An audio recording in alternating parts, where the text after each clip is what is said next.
Welcome back to another Aviation video. Today I'll discuss the closure of London Heathrow due to drones. All flights departing the UK's biggest airport were grounded for an hour on Tuesday following a reported drone sighting. An airport spokesperson said that the staff are working very closely with Metropolitan Police to prevent any threats to public safety. Metropolitan Police tweeted that it received reports of a drone near Heathrow after 5 PM local time. This caused huge delays as last year Heathrow had 80 million people walk into the terminals there.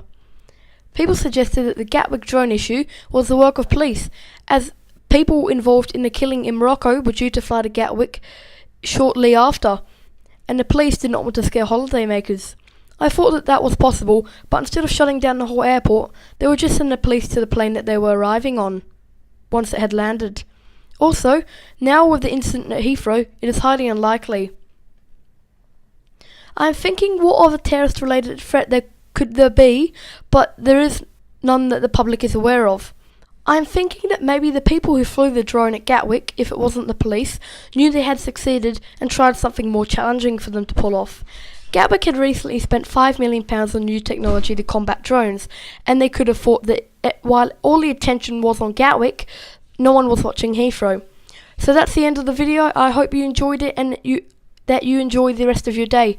I'll continue to update you if there's any more news. Thanks for watching.